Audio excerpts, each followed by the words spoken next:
என் நெஞ்சில் குடியிருக்கும்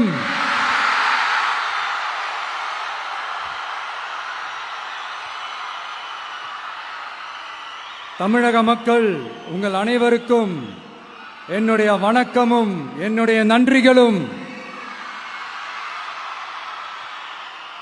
குறிப்பா திருச்சி கிழக்கு தொகுதி மக்கள் உங்கள் அனைவருக்கும் என்னுடைய ஸ்பெஷல் வணக்கமும் ஸ்பெஷல் நன்றிகளும்.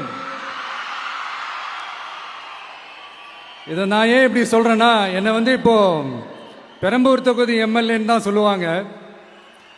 பட் ஆனால் அது எலெக்ஷன் கமிஷனோட அந்த சட்ட விதிகளுக்கு மட்டும்தான் அப்படி. ஆனால் என்னை பொறுத்த வரைக்கும், தமிழ்நாட்டை பொறுத்த வரைக்கும், தமிழ்நாட்டுக்கு எப்படி திருச்சி ஒரு இதயம் மாறியோ, அந்த மாதிரி என்னோட இதயத்துக்கு திருச்சி கிழக்கு தொகுதி மக்களும் ரொம்ப ரொம்ப ரொம்ப க்ளோஸ் தான். அதுல எந்த மாற்றமும் கிடையாது. சரிங்களா?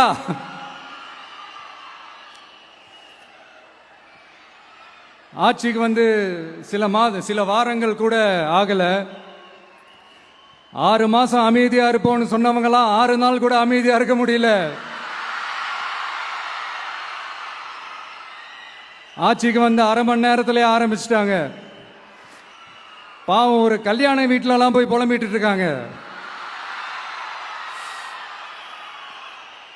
நான் சொன்னதெல்லாம் நடக்குதா?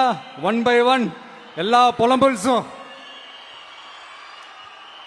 அது மாதிரி இத்தனை வருஷமா மாத்தி மாத்தி உங்களை ஏமாத்திக்கிட்டு இருந்த இந்த 2 பேரையும் வேண்டாம்னு சொல்லி ஒதுக்கிட்டு உங்களுக்காக உண்மையா உழைக்க வந்த உங்க விஜய, உங்க அண்ணன, உங்க தம்பிய முதல் அமைச்சரா இல்ல முதல் சேவகனா ஆக்கியிருக்கிறீங்க. தலை வணங்கி ஒட்டுமொத்த தமிழக மக்களுக்கும் இந்த நேரத்தில் என்னுடைய நன்றியை தெரிவிச்சுக்கிறேன். இந்த நேரத்தில் எங்களுக்கு ஆதரவு தெரிவிச்ச அத்தனை இயக்கங்களுக்கும், அத்தனை இயக்கத்தின் தலைவர்களுக்கும் மீண்டும் என்னுடைய நன்றியை தெரிவிச்சுக்கிறேன்.